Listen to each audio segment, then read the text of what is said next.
पंडित artist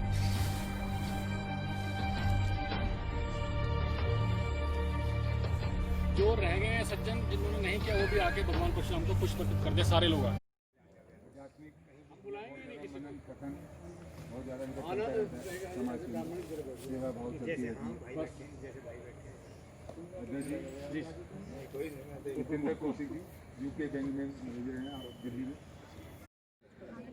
RD. Sharma ji, सबसे पहले ये जानना चाहूँगा आपको संगठन की क्या ज़रूरत पड़ी, जबकि 1,10,000 के लगभग ब्राह्मण सभा बनी हुई है, ऐसी क्या वजह रही है?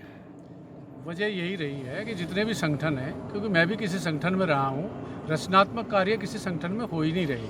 उनका ब्राह्मणों से कोई लेना देना ही नहीं है। वे केवल अपनी राजनीतिक रोटियाँ सेकते हैं। समय आता है तो महासभा के नाम पे सभी ब्राह्मणों की सभा को उसको बेच देते हैं। तो यही उनके काम है और कोई काम ही नहीं कर रहा। तो इसलिए हमें अपने जो गरीब वंचित ऐसे परिवार हैं, जो कमज़ोर परिवार हैं ब्राह्मण समाज के, तो उनका भला करने के लिए, उनके लिए रचनात्मक कार्य करने के लिए हमने संगठन की स्थापना की है। संगठन की किस किस जो जिस जगह पे आपने जिस जगह बताया, आपने 16 जगह जो आपने जिला अध्यक्ष नियुक्त किए गए हैं जी, क्या लग रहा है जिला अध्यक्षों के बलबूते पे संगठन मजबूत होगा? देखिए, जिलाध्यक्ष पहले तो जिलाध्यक्ष ही नियुक्त होंगे। पहले हमने राष्ट्रीय टीम घोषित की है, उसके बाद हमने प्रदेश की कमेटी बनाई है। हमने उत्तर प्रदेश को भी 6 प्रदेशों में बांटा है, क्योंकि उत्तर प्रदेश इतना बड़ा है, संभव नहीं हो पाता एक प्रदेश अध्यक्ष कार्य कर ले, इसलिए हमने 6 हिस्सों में बांटा है। सभी जिलाध्यक्ष और महानगर अध्यक्ष की नियुक्ति हो गई। अब वे नीचे अपनी टीम की नियुक्ति कर रहे हैं। आने वाले 2 महीने में आप देखिए, कम से कम 10 लाख जो ब्राह्मणों का हमारा जोड़ने का टारगेट है वो कंप्लीट करेंगे हम। बी.डी. शर्मा जी, आने वाले 2022 में निगम के चुनाव हैं, क्या लग रहा है आपका जो संघ है किसी पार्टी को सपोर्ट करेगा, चाहे वो भारतीय जनता पार्टी हो, सपा हो या बीएसपी हो?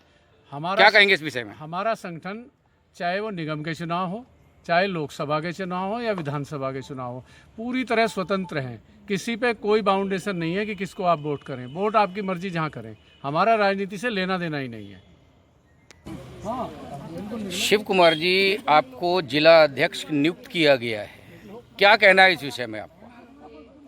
देखिए, मैं अपना सौभाग्य समझूंगा इसको कि आर.डी. शर्मा जी ने मेरे को इस लायक समझा कि मुझे जिला अध्यक्ष बनाया, और मैं बहुत खुश हूँ इस चीज़ से। और मैं कोशिश करूँगा कि जितने भी जो ब्राह्मण समाज के ऊपर जो भी अत्याचार हो रहे हैं या जो भी कुरीतियाँ हो रही हैं, वो सब खत्म हो जाएंगी।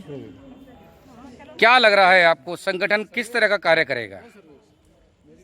संगठन जो कार्य करेगा वो जो गरीब ब्राह्मण हैं, जो असहाय ब्राह्मण हैं, उनकी बेटियों की शादी करना, जिनके बच्चे हैं हायर मतलब अच्छी एजुकेशन हो गए, आगे पढ़ा नहीं सकते, उनको करके अपने लेवल पर लाने की कोशिश करेगा।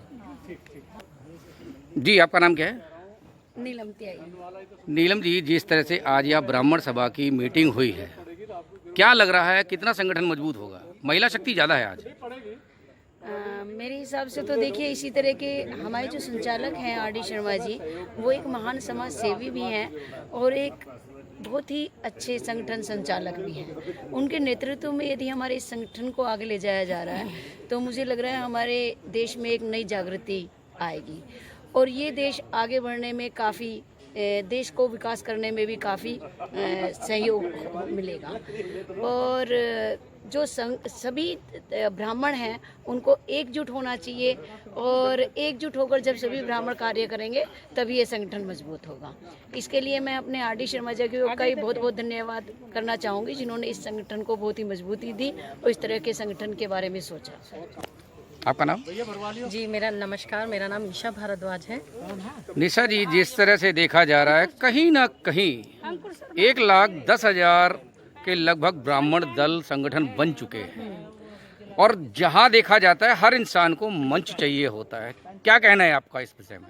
देखिए, कहते हैं ना कि कितने ही समूह बन जाएं, कितने ही संगठन बन जाएं, लेकिन जो काम करता है वो दिखता है। ये आप लोग भी एग्री करोगे। तो जो संगठन जितना काम करेगा, लोग उसको उतनी पहचान देंगे। काम करने से मतलब ये नहीं है कि सिर्फ एक इंसान अपनी पहचान बनाना चाहता है। काम करने से मतलब है कि समाज सेवा कर पाए हम, अपने ब्राह्मण लोगों का, हम अपनी जो महिला सशक्तिकरण है ब्राह्मणों से जो रिलेट हैं उसको हम थोड़ा ऊंचा उठा पाए। आज के समय में महिला सशक्तिकरण पर बहुत बल दिया जा रहा है, तो क्यों ना ब्राह्मण समाज भी अपनी महिला सशक्तिकरण पर बल दे, तो ये बहुत ज़रूरी है।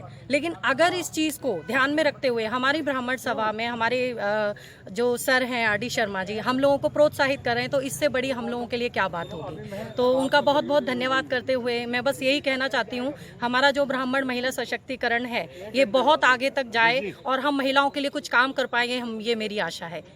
बस जी, आपका नाम? मेरा नाम सर्वेश कुमार शर्मा। सर्वे जी, जिस तरह से आप मंच संचालन कर रहे थे और ब्राह्मणों में महिला शक्ति को प्रमोट कर रहे थे, क्या कहना है इस विषय में? देखिए, ये जो संगठन का गठन किया गया पंडित आर डी शर्मा जी द्वारा, जो हमारे राष्ट्रीय अध्यक्ष हैं इस संगठन के, जो उद्देश्य को लेके वो चले हैं वो उद्देश्य और संगठन के पास नहीं है, और सभी संगठन किसी न किसी राजनीतिक उद्देश्य की पूर्ति के लिए गठित हुए हैं और वो उसी को पूर्ण कर रहे हैं। ये संगठन पूर्ण रूप से राजनीति से दूर रहेगा, जैसा कि अध्यक्ष जी ने मंच के द्वारा भी इस बात की घोषणा की है। तो यही सबसे बड़ा अंतर है हमारे संगठन में और जो ब्राह्मण संगठन चल रहे हैं उनके अंदर।